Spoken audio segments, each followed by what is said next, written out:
Good evening, and on behalf of the Royal Irish Academy, welcome to this online lecture by Arnold Horner, Man, Maps and Map History, in honour of John Andrews, geographer and cartographic historian who died last November 2019.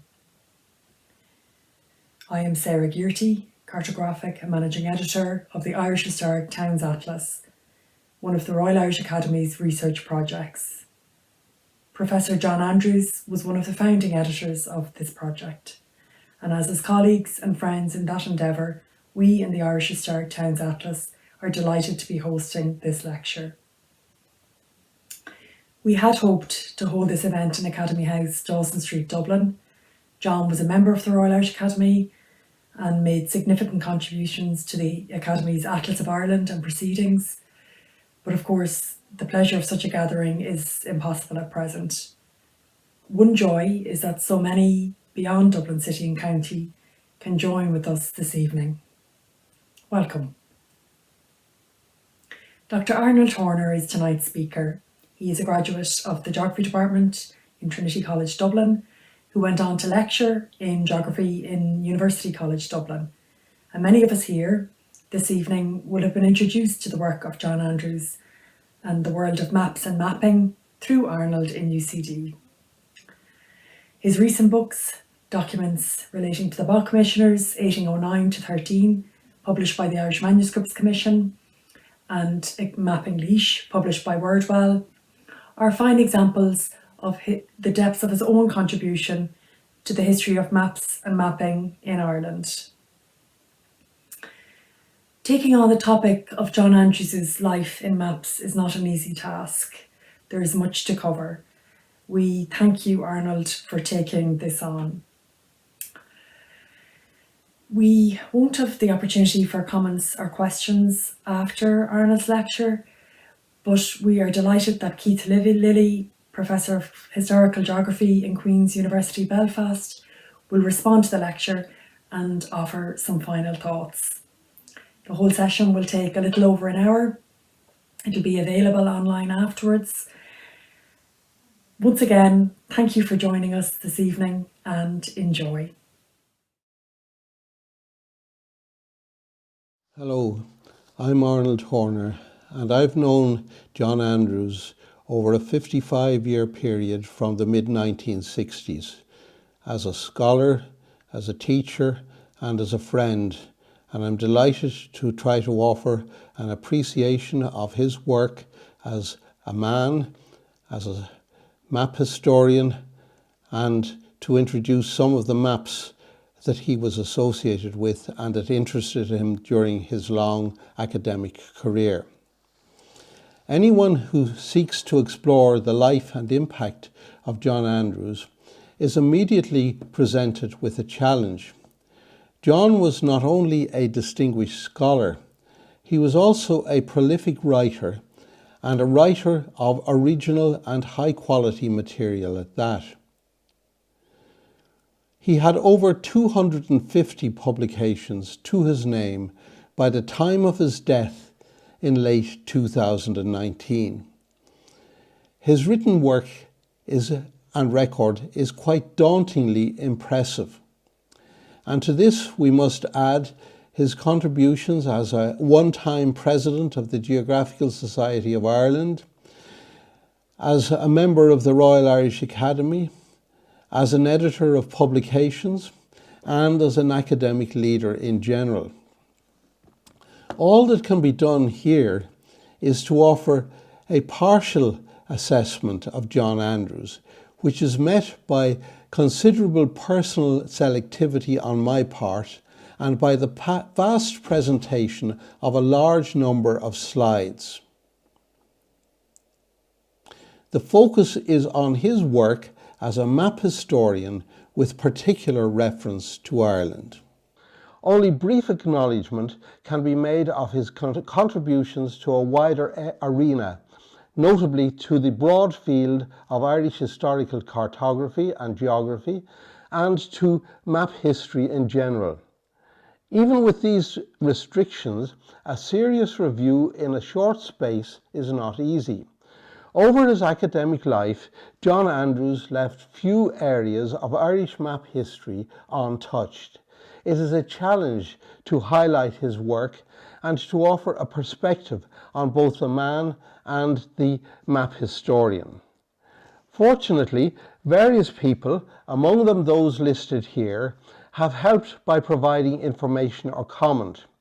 Our task has been further helped by some material already available. At the time of John's retirement, about 1990, Fred Allen and Kevin Whelan had the foresight to edit a book of essays to celebrate John's achievements.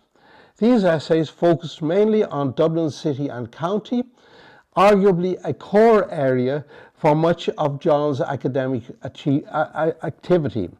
But three of the contributions related directly to John himself. These were an appreciation by Joe Houghton, his longtime colleague and head of the Geography Department at Trinity College, an appraisal of John as an historical geographer by Dr. Kevin Whelan, and a bibliography of John's writings up to 1991 compiled by Richard Howarth and Mary Davies. As it is now clear, these were but interim assessments, as John remained highly active as a scholar long after his official retirement. These sources can be further developed and updated by two memoir essays that John himself wrote much more recently. A Civilian's Memories of World War II, The Wartime Experience, describes his teenage years in wartime London. It is vivid, but not directly relevant to the present discussion. In contrast, his 20,000-word piece entitled My Life in Map History, which he re-edited as late as 2017, is highly relevant, offering many insights laced with dry humour on how John himself perceived a central aspect of his life journey. I have been fortunate to benefit from each of these sources, but especially from My Life in Map History, to which I will refer later. John Andrews spent his early years in southeast England. He had been born in Streatham, an inner city part of South London, on May the 27th, 1927. His father was a comfortably off accountant. His mother had been a teacher. In 1932, when John was just 5, his mother died. John subsequently spent a couple of years in boarding school, at the end of which, following the remarriage of his father, the family moved to the suburban fringe to Sanderstead, a little south of Croydon. With the exception of a few months at the start of World War II, John was to live in Sanderstead for the rest of his school days. Where John grew up had a profound influence on the growth of his interest in geography. Not only was he living on the edge of a great city, he was also on the edge of an area that he himself described as one of England's classic landscapes, a region where geographical relationships were beautifully articulated. This region was the chalklands of the North Downs, an area that was also to stimulate his interest in maps at the age of around 15. Many decades later, in My Life in Map History, he selected three maps that he felt had been influential in developing his enthusiasm for cartography. Significantly, each of these maps refers to the North Downs area. The first of these was the map of the county of Surrey made by John Roke and published about 1768. A map that, in John's words, classified every part of the land's surface, the ultimate cartographic achievement.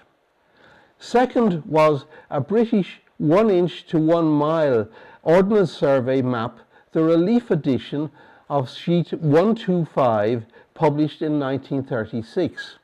Covering a substantial part of the North Downs, this map was especially admired by John for its beautiful hill shading and newly designed script. Third was the wartime and presumably secret version of a larger 1 to 25,000 scale map covering the area around Sanderstead. This was for John an early introduction to the underworld of irregular and unrecognised maps that cartographic scholars take so much pride in resurrecting. To these early influences, John later added another map that in retrospect he recognised as a possible all-time favourite.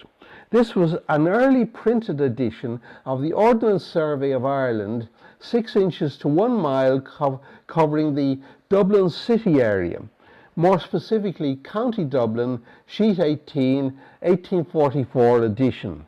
In all its many 19th century versions, nearly 20 of them, sheet 18 was to fascinate John as he walked the streets it depicted over 3 decades. A scholarship brought John to King's College, Cambridge in autumn 1944. For the next 3 years, he took the BA course in geography. John's undergraduate years were thus during a period when war gave way to an era of great austerity as Britain struggled to recover and rebalance. His Cambridge experience was in some respects also austere, with few of the frills that later marked student life. He took a second-year course on historical geography from the later well-known Jean Mitchell, and as far as maps were concerned, he recalls that there was very little exposure to large-scale examples. His lecturers thought small-scale. It was also the case that almost all instruction was by relatively junior members of staff. Nevertheless, he was given a far more wide-ranging exposure to cartography than would be the case today. 3 afternoons a week were spent on practical work during a first year that included an intensive course on surveying. John completed his Cambridge degree in 1947 with a significant distinction, winning the undergraduate prize of the Royal Geographical Society for an essay entitled The Arrangement and Distribution of Rural Habitations. The next 2 years were given over to his then compulsory national service. John was stationed at the Army Apprentice School near the Welsh borderland town of Chepstow. It was while in Chepstow that John met Doris Hoskins, whom he married in 1951. Doris, by whom John is now survived, was to be an unobtrusive but constant support to John during his academic career. On discharge, John spent the next 4 years teaching in secondary modern schools in Surrey. At the same time, he continued his academic interest, registering as an external student for a PhD at London University. In 1954, John completed his thesis entitled Geographical Aspects of the Maritime Trade of Kent and Sussex, 1600 to 1750. This was a foray into historical geography that introduced John to some of the great London record offices.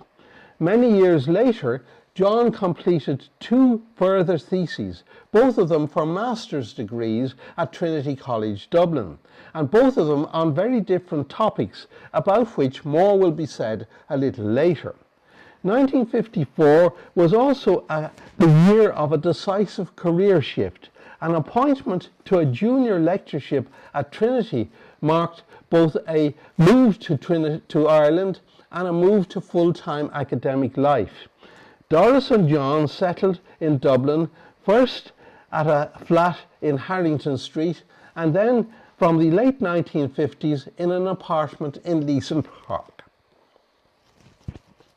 These places were enough for John, who never drove, to walk to Trinity, often twice a day, as he regularly returned home to lunch. In Trinity, John was based in an office high up in the recently fitted out geography department in the museum building. He had undertaken little overseas travel. Otherwise, John ventured into the unknown world of Dublin rather well equipped. Unlike many young lecturers of that period, he was fully fitted with his PhD, and he had had both army and teaching experience. He had lived in both a great city and in a great university, and in wartime he had had the experience of summer work on farms. This diverse background was undoubtedly an asset for the challenge of adjusting to mid-1950s Trinity.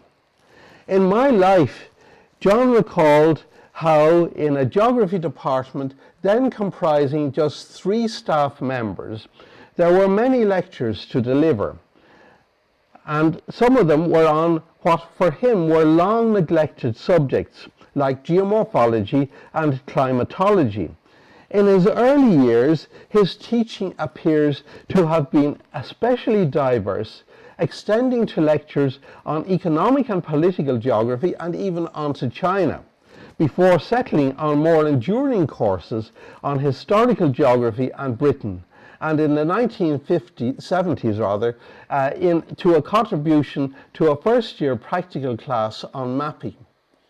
Customizing his classes for Ireland was also an issue. In relation to his historical geography course, John recognized that he had to learn about Ireland, a task not made easier by the dearth of relevant literature. The task of adapting to Ireland was also an issue for John's research agenda. His publications during the 1950s focused in part on expanding his thesis work on the ports of southeast England, in part on a series of short pieces about a range of Irish themes like livestock statistics, the early iron industry, ports, the Irish border.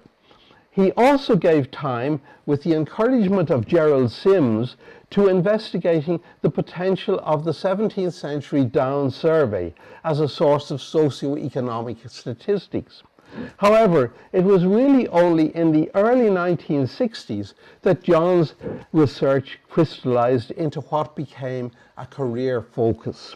The defining event was the Ireland in Maps exhibition, held in 1961 to 62 in the long room of Trinity College Library. John was a central figure in the organisation of this exhibition, which was officially under the direction of the Geographical Society of Ireland in conjunction with the Ordnance Survey of Ireland. However, it was John that did much of the heavy lifting, assembling and arranging the exhibits, and crucially, writing an accompanying commentary and catalogue. This was the point when, as John put it, his life in map history really began. As the commentary and catalogue booklet clearly indicate, the exhibition was mostly about the development of mapping in Ireland over a 400-year period. For John, its impact was both short-term and long-term. An immediate consequence was a reflective article in Irish Geography which John called Ireland in Maps, a Bibliographical Postscript. In this, he reviewed aspects of Ireland's mapping experience in the period before the advent of the Ordnance Survey in the early 19th century.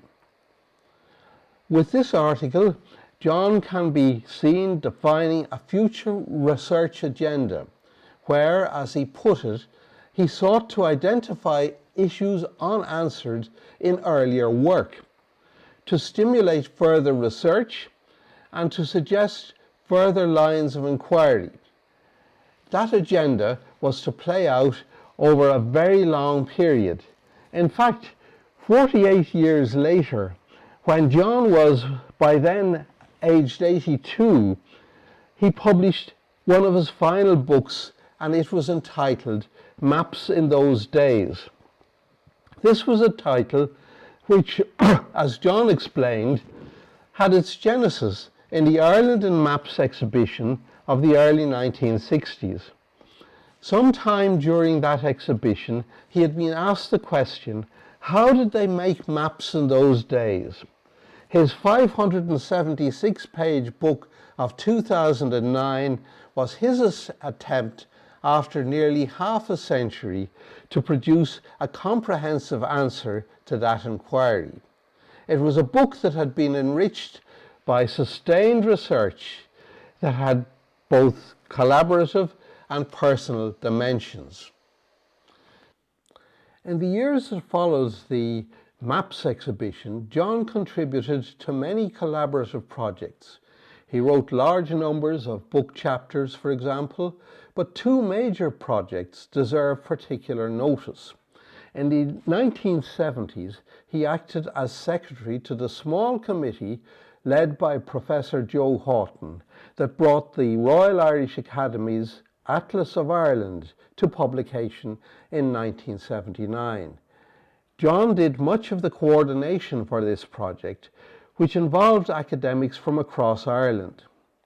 Some years later, in 1981, John agreed to act as editor alongside Angrid Sims for another project that came under the auspices of the Academy. This was the proposed Irish Historic Towns Atlas, to which over the following decade, and indeed later when he was consultant editor, he gave much time and energy. In the early stages of this project, John was pivotal in establishing a robust, durable series of parameters that could be applied to each town covered by the atlas, regardless of its size or origins. He was also an early contributor. In 1986, completing the first piece to be published on Kildare Town, and acting later as joint author with Mary Davies for the fourth piece on Mullingar, which was published in 1991.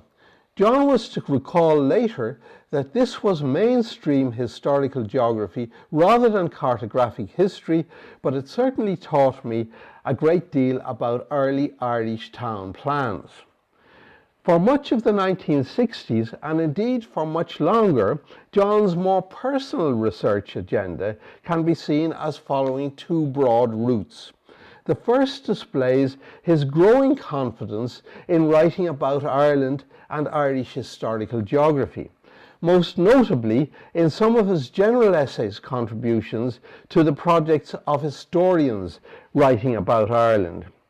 For the 1967 television series, The Course of Irish History, John provided an opening preview, a geographer's view of Irish history.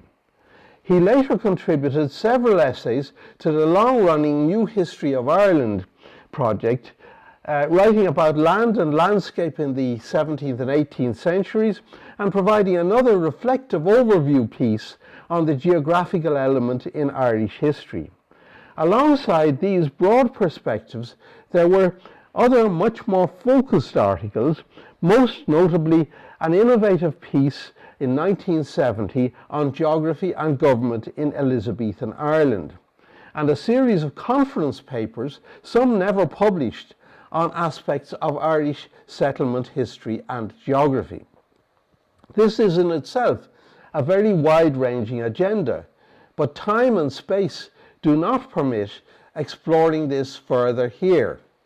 For the present, our concern must be on John's other major route, that marking his journey through Irish map history. Again, a broad sweep, but also a journey with two quite distinct paths. One of these paths led to the vast, partly unsorted records of the Ordnance Survey of Ireland, records which were then concentrated at the survey's headquarters at Mountjoy House in the Phoenix Park. The other path led to an exploration of the earlier mapping of Ireland over almost 300 years before the advent of the survey. This latter path was and is much less clearly defined. In places it is well marked, elsewhere the tracks are faint or non-existent. But wherever you are along this pre-survey route, the task is complex, involving diverse records from a multiplicity of sources located in both Ireland and Britain. The challenge in navigating even one of these unexplored paths would have been formidable. To travel both paths was, however, exceptional, an achievement in historical investigation that can perhaps arguably be described as of heroic proportions. Many years later, some great books emerged from these journeys. The records of the Ordnance Survey stretch back to the establishment of the survey in 1824. As well as maps in various stages of completion, there is much documentary supporting material, including field notebooks and the manuscript letter books that record relations with other administrative branches of the state and also how key decisions were made. These records are all the more significant because many of the British equivalents were lost or destroyed by wartime bombing. The Irish records therefore offer a fairly unique insight on how topographic mapping developed during the 19th century. John Andrews mined these records with skill and diligence, and over the course of a decade, this non-driver regularly took the number 10 bus to the Phoenix Park and then walked 2 kilometres to the survey's offices. He was to become a familiar figure at Mountjoy House as a future survey director, then only recently recruited, noted in his memoirs. Richard Dick Kerwin recalled in 2010 how he had often met this pale-faced man with thick-rimmed glasses emerging from the manuscript stores or ascending the stairs from the rat-friendly basement of Mountjoy House. I was told, said Richard Kerwin, he was a researcher, but nobody seemed to take any notice of him. He was a serious man, engrossed in his work, who always seemed to be mentally juggling with some complicated puzzle or mining the depths of his mind for some lost scraps of information. John spent every minute of his available time searching the records, seeking information to piece together the story of map making in Ireland. That work in the rat-friendly basement ultimately resulted in 2 seminal texts.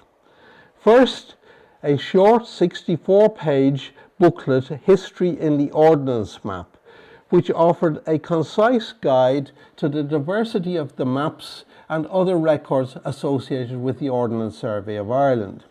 Second, what is in effect a definitive history of the survey before 1922.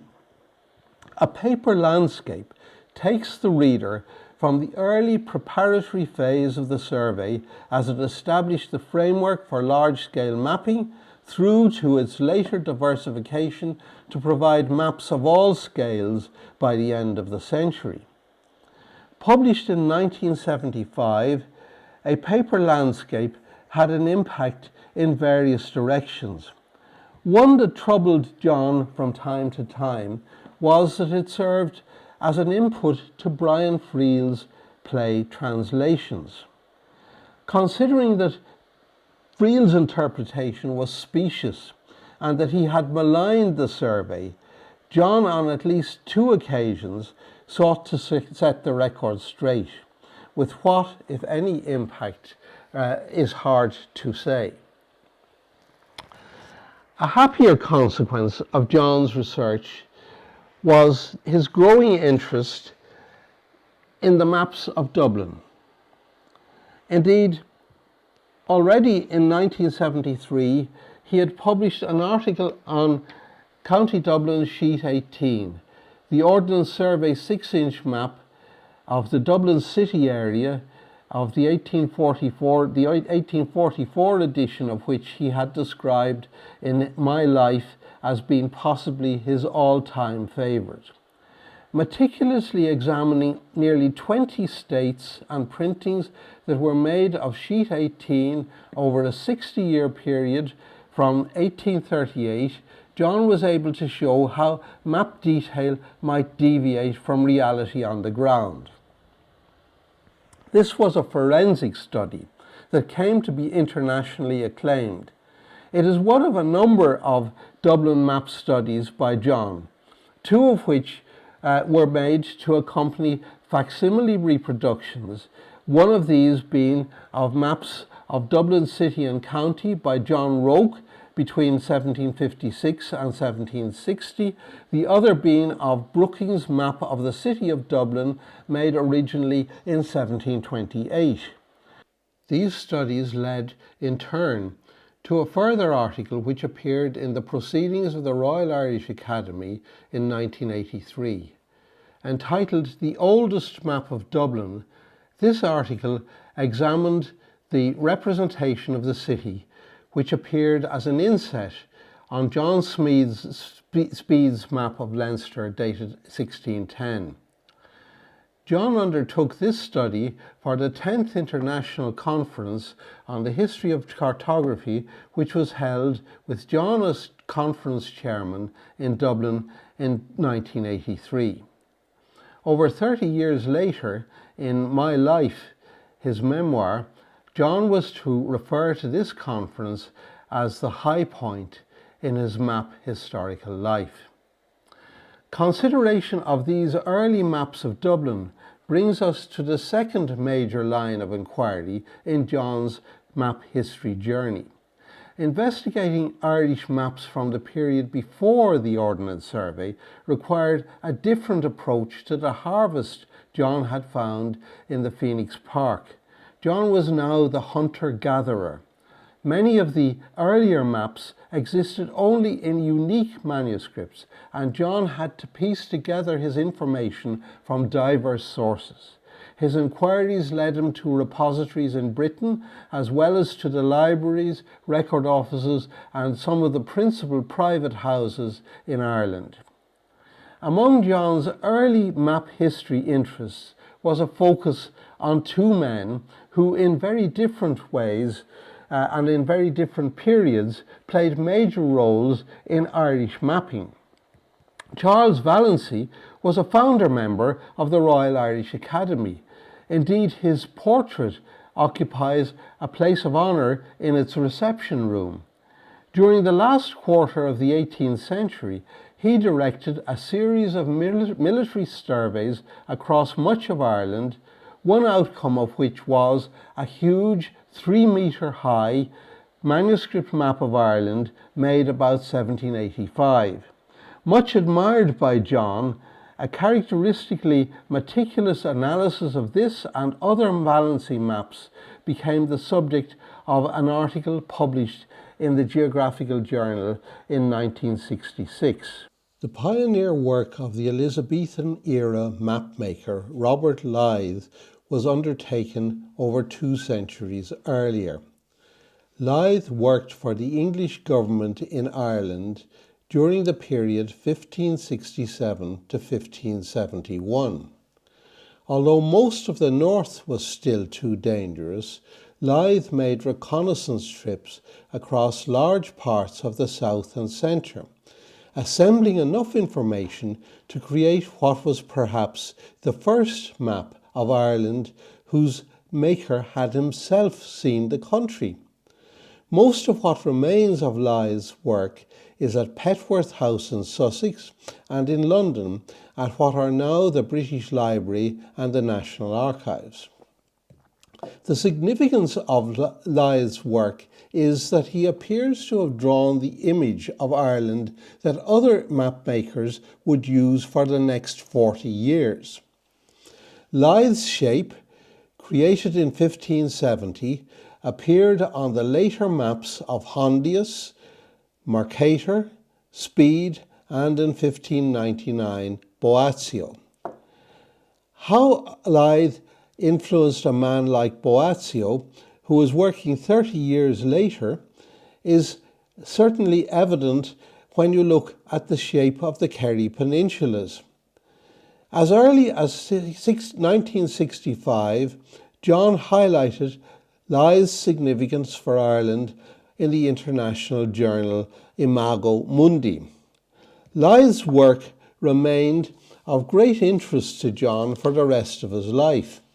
It was a disappointment to him that so few historians appeared to appreciate Lythe. Another early focus was on the maps in the National Library of Ireland. A particular attraction of the library was that it could be easily visited. Like the Academy, it was on John's regular walking route from his home in Leeson Park to his office in Trinity. He could easily call in when going home to lunch, as he did most days. He could even return there in the evening. As much as Trinity itself, the National Library was part of his staple research diet during John's years in Dublin. Quite apart from its maps, its great collection of early newspapers was a major attraction. To judge from his publications, John spent lengthy periods sampling early newspapers for the advertisements and other references to maps and to surveyors. One of John's first forays in the National Library was to investigate its unique collection of early 19th century manuscript roads maps. Compiled between 1805 and 1817, these maps were made to identify the roads that would be laid out or improved for the then relatively new mail coach services.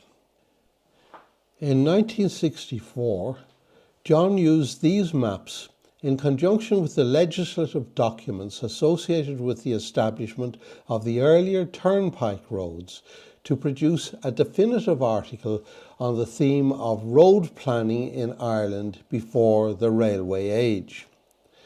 John's engagement with the estate and farm maps in the National Library and also elsewhere was much more prolonged.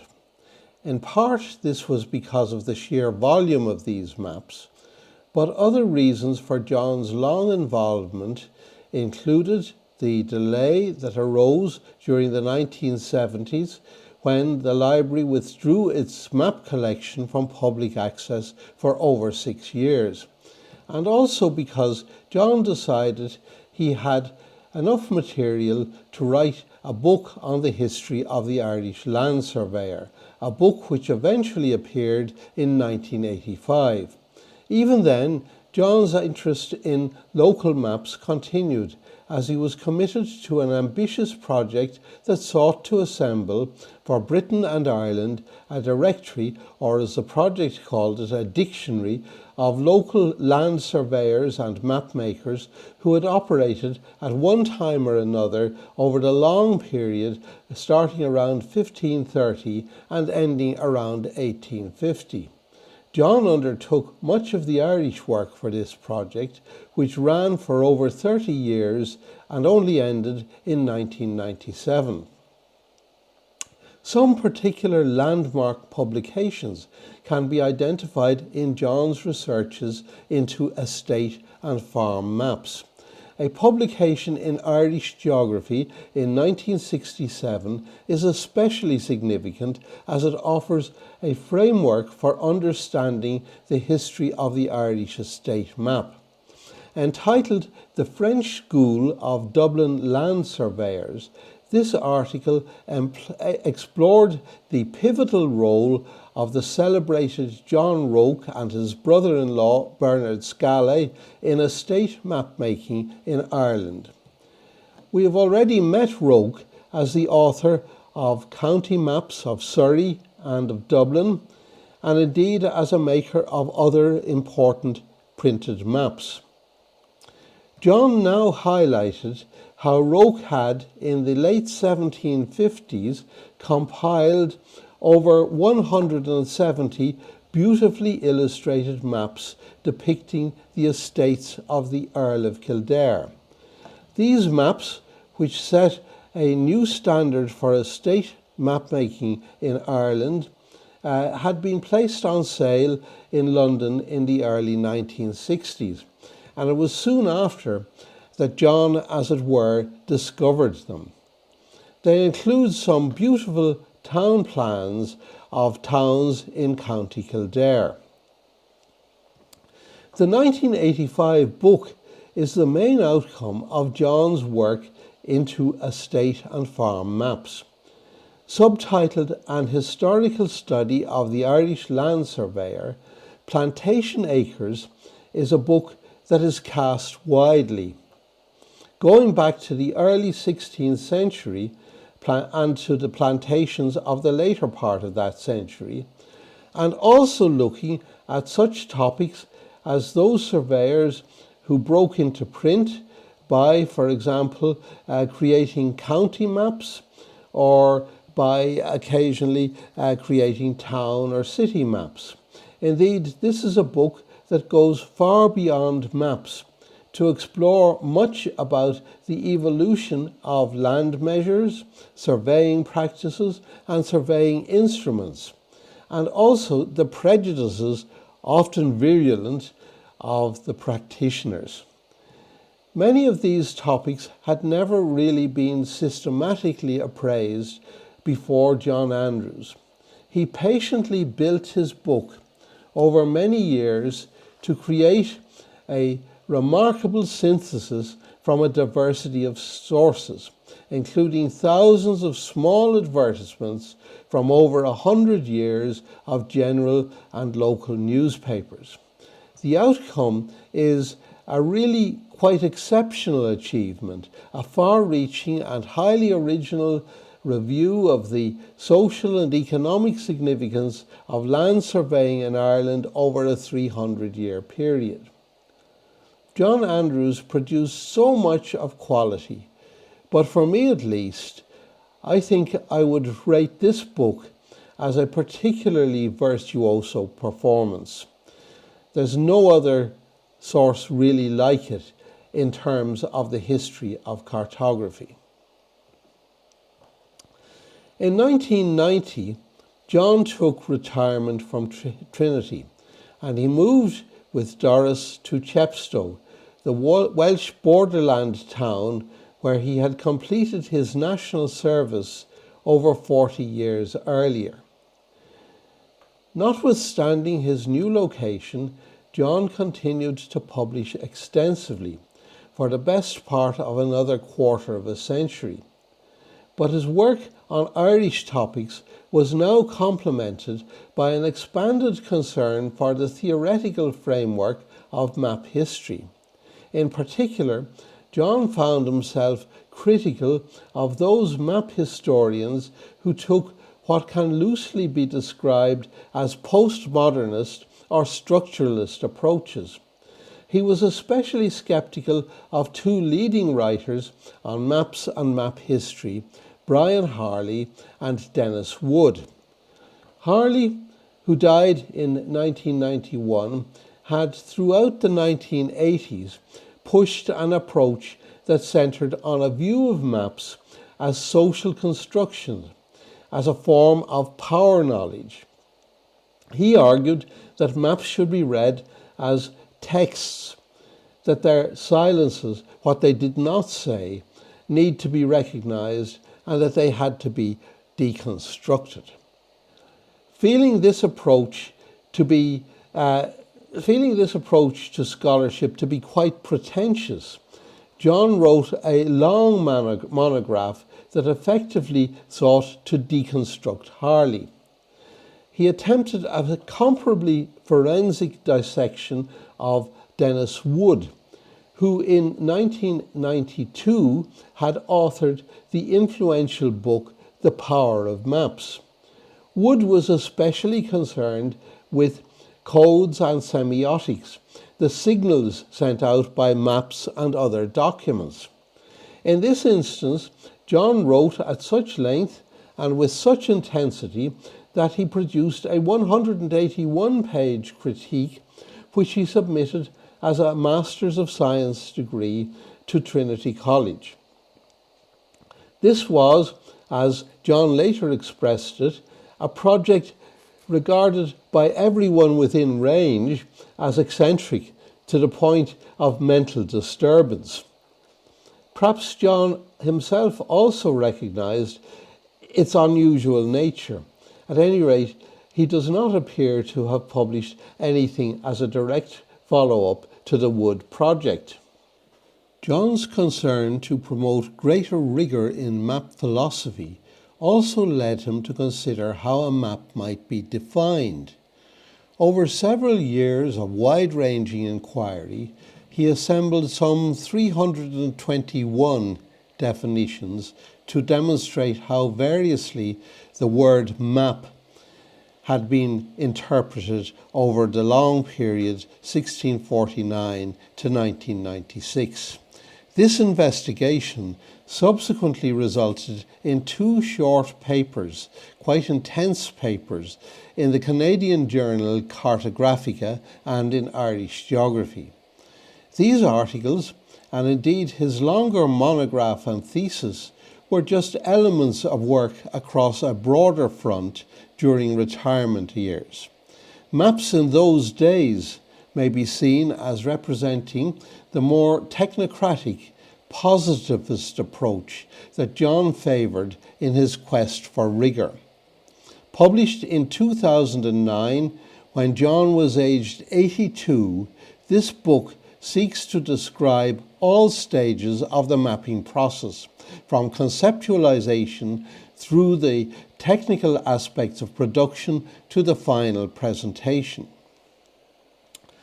Living at Chepstow, the main sources for John's Irish research were now at some distance.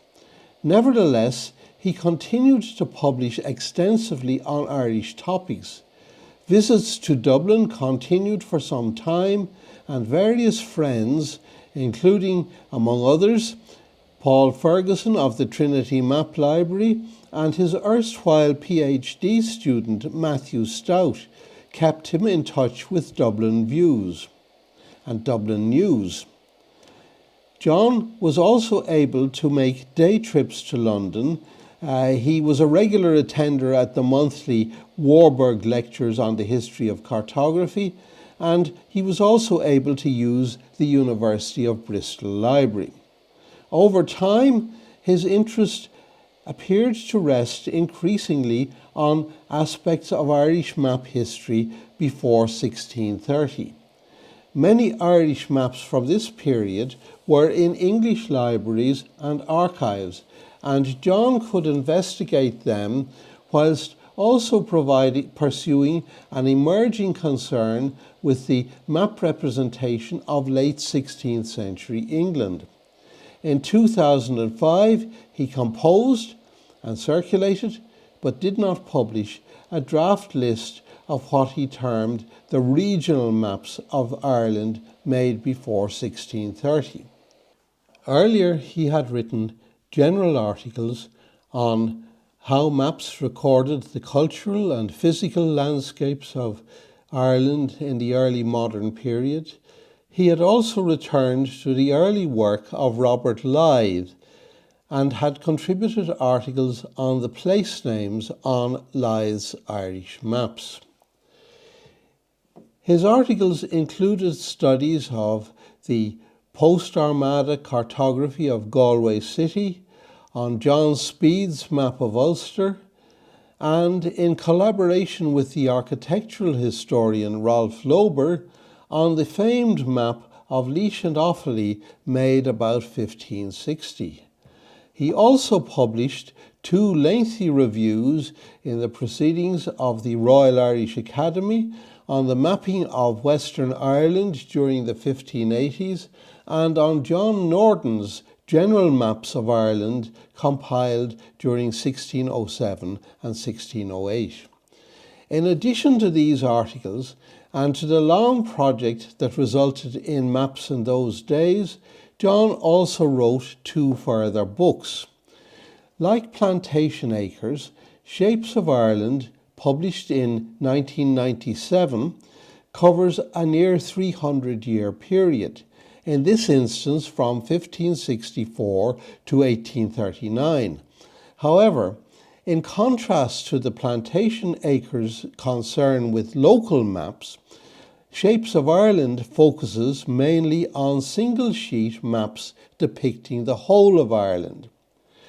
Taking a selection of what he considered to be the most innovative breakthrough maps, John reviewed some of the country's best known maps and map makers: Mercator, Boazio, Speed, Petty, Valency, Beaufort and Arrowsmith, as well as some of those who are perhaps lesser known, men such as Henry Pratt and Thomas Jeffreys.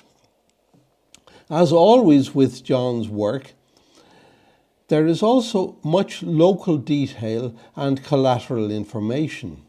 For example, on place names, on the evolution of the roads network, and on such topics as military barracks. Here too is another theme that had intermittently interested John: measurement tests for map accuracy, a topic he had first visited in the 1970s with James Killen and Joan Murphy, and to which he now returned with the aid of an innovative computer program refined by Matthew Stout and Helen McMahon. 12 years later, at the age of 82, and in 2009, the same year as Maps in Those Days appeared, came John's final book on Irish map history. Perhaps appropriately, its focus was on the Elizabethan cartographer, the Queen's last mapmaker, he called it, the Elizabethan cartographer Richard Bartlett. It was about his activities in Ireland between 1600 and 1603. Compiled like a detective story, this book contextualized the work of a mapmaker and military engineer who was at the siege of Kinsale and who accompanied the English forces advancing into Gaelic Ulster in 1603. Bartlett was treated as a spy while he was in Donegal and he was beheaded. But before that, he had compiled a unique series of maps depicting the Ulster he encountered. Among his images is a remarkable scene of the city of Armagh as it lay in ruins about the year 1600, a unique record that reveals an urban structure that was already complex in the pre-plantation period. By the time his final books had appeared, John had already taken steps to wind down his map history research. In 2005, with the assistance of Dr. Jacinta Prunty, he arranged for most of his personal map history library to be transferred to Maynooth University. Some 670 books and 2,300 pamphlets covering all aspects of map history were thus made available as a resource for readers in Ireland.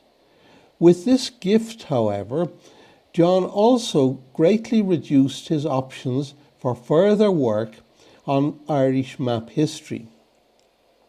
His research work now became essentially curtailed to occasional book reviews, occasional book chapters, and to short articles, including a couple on topics related to the Chepstow Gwent area. Perhaps it is appropriate, however, that what may prove to have been his final publication was focused on a review of plantation surveys for the long-delayed Volume 4 of the Chicago University History of Cartography project, which was published in 2020. It was surely fitting that this final work communicated to a general international readership. Although increasingly challenged by the impact of Parkinson's disease, John continued to correspond and to take an interest in map history, including the Irish Historic Towns Atlas project, until shortly before he died. For over a decade, he interacted at length with the Irish Manuscripts Commission, and much more recently, he updated his personal memoir on my life in map history. A year later, when my book on Mapping Laois appeared, he sent me some comments, and later again a get well card. At 92, he still wanted to be active and interested. John Andrews died on the 15th of November 2019. He was buried at St. Arfan's Church near Chepstow on the 6th of December. He is survived by his wife Doris and by a half-brother David. His students and academic colleagues will remember him for many things, not least the clarity in his thinking, the clarity in his lectures, and the clarity in his writing. His prose style was both elegant and economic, and it was certainly rarely repetitive. Many of us will recall John's meticulously prepared lectures and some highly distinctive field trips.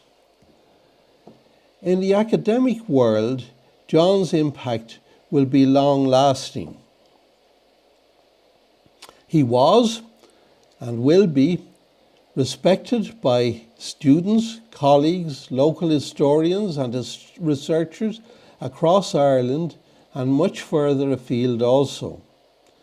A great correspondent and always courteous, he gave generously of his time, and he was always willing to help others. He was also an excellent, thorough and encouraging supervisor of research.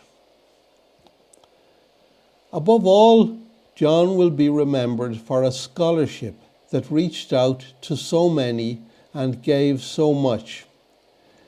With his far-reaching research across a broad front, John Andrews has almost single-handedly provided the framework for an appreciation of Ireland's map history. A commitment to various geography-oriented organisations and projects stands alongside his record of over 250 publications, many of them highly original pieces, and including 9 books, more than 130 articles and book chapters, over 100 reviews, and various introductions to facsimile reprints. John Andrews, who died on the 15th of November 2019, was truly a scholar who both made knowledge and, even more importantly, shared it to his colleagues and to the world. Thank you.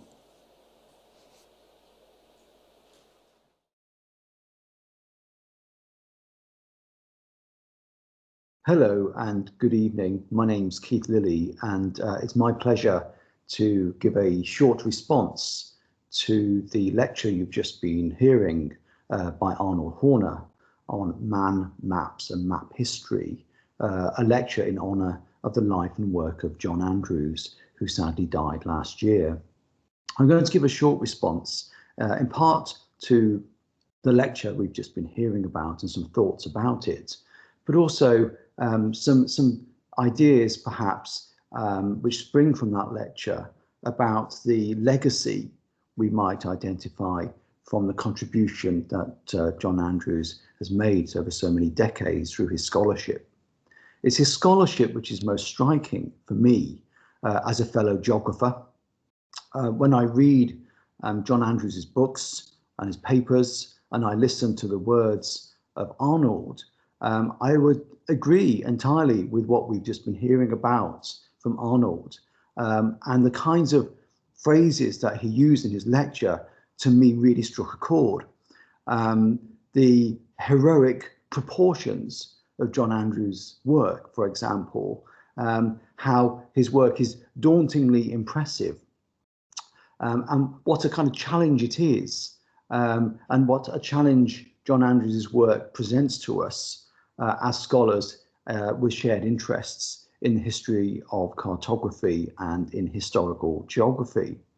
When I read John Andrews' work, well, I'm thinking here of something like A Paper Landscape, which is here before me, and the level of scholarship is so impressive. It's such a detailed work, and it is almost actually intimidating, the level of detail, and yet it's such a readable piece of work and such an influential piece of work.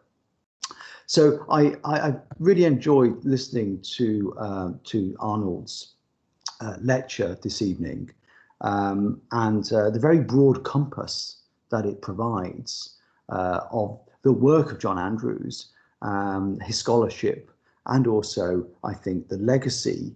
And what comes across very much is how much John Andrews' work really has laid the foundations for us on the island of Ireland, but not just the island of Ireland, actually, way beyond these shores as well. The work of John Andrews in the history of cartography and historical geography really reaches far and wide.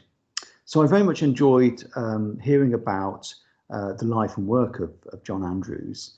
And I see from what we've just been hearing and seeing as examples, John Andrews very much as a kind of pioneer. And I don't know whether he would have seen himself as a pioneer, but for me now, hearing about that extraordinary career, encompassing so much richness and so much scholarship, I do see him as a pioneer. So what about then some thoughts on what we've just been hearing about? I think the first thing I'd like to say is how John Andrews embedded the history of cartography so well in historical geography, putting the two things together, and I think rightly so as well, of connecting historical geography with the history of cartography. And I think that is very much a part of being a geographer. For me anyway, an interest in maps, an interest in landscapes. And it's this bringing together of maps and landscapes in interesting ways, that interplay between map and landscape that we see through what we've just been hearing about John Andrews' work from Arnold Horner. And there are really kind of two key dimensions to that, aren't there? I suppose on the one hand, there is this eye for landscape, an eye for the landscape and its histories, and telling histories of landscapes through maps, both maps as sources, but also maps as a way of communicating visually. And I see then a reflection of the kind of sensitivities to our work as geographers coming through here very strongly. That eye for a landscape and an interest in landscape as well, really borne out through often, as we've seen through John Andrews' work, through a particular affinity to places, places belonging to our childhood, places belonging to where we work and where we find ourselves.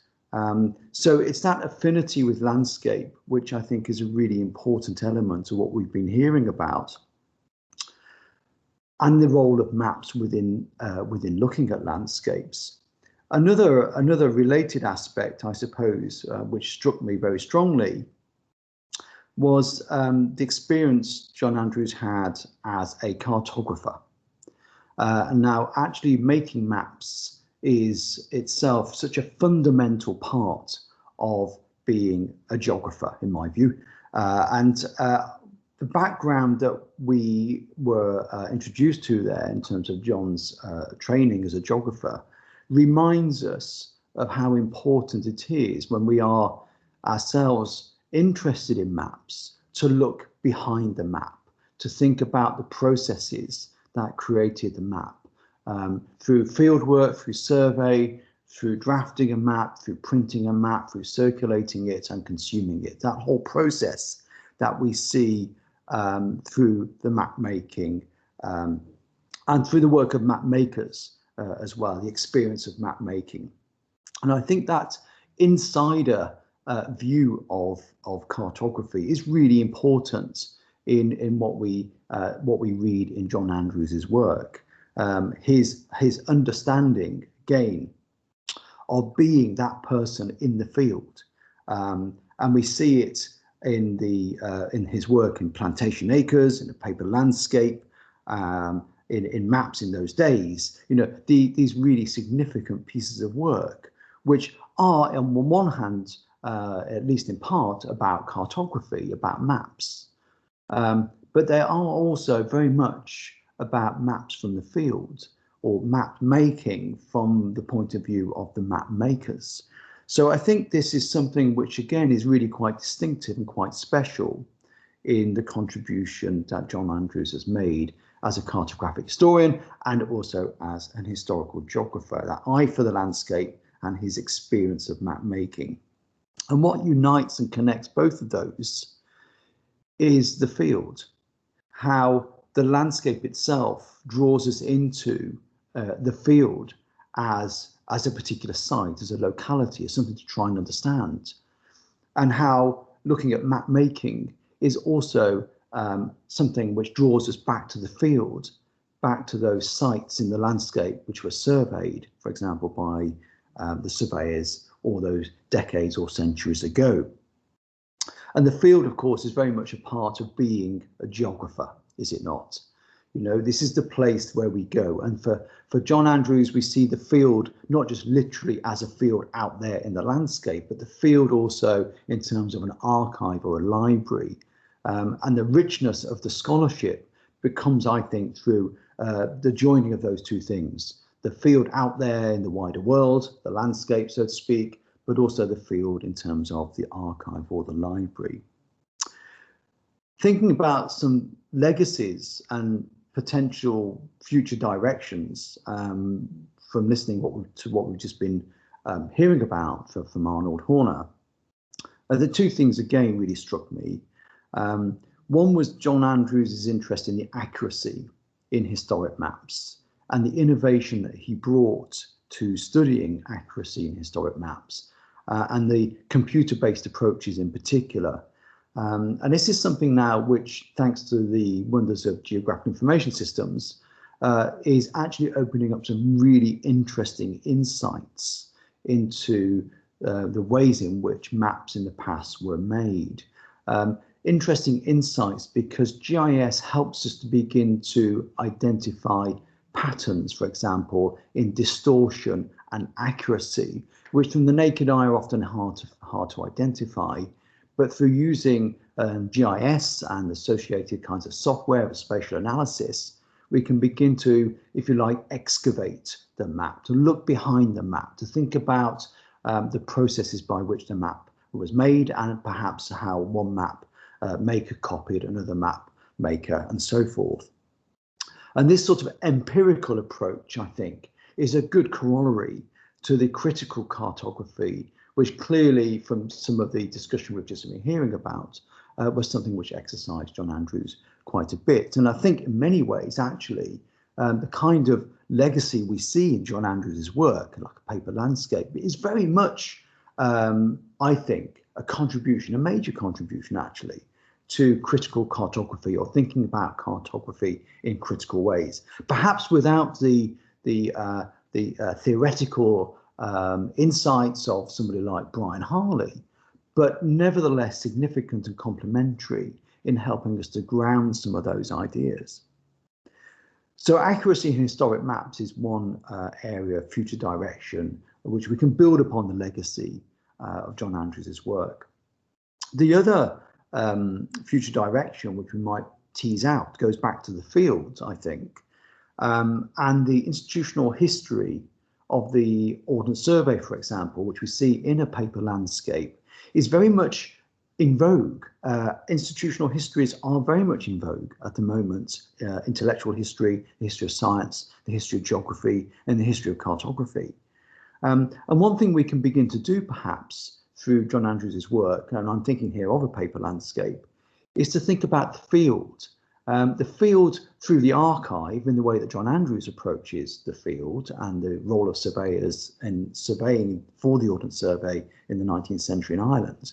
But also, again, in a complementary sort of way, thinking about the evidence from the field.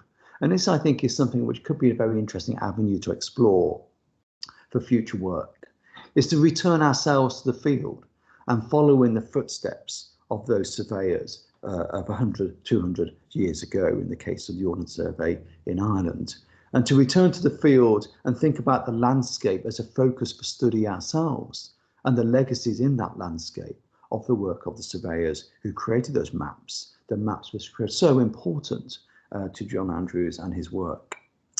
So that's another possibility for us, I think, is to build upon a paper landscape and to build upon it by returning to the field, which I think, from hearing what we've just been hearing, would be something which would, I hope, appeal to John Andrews himself.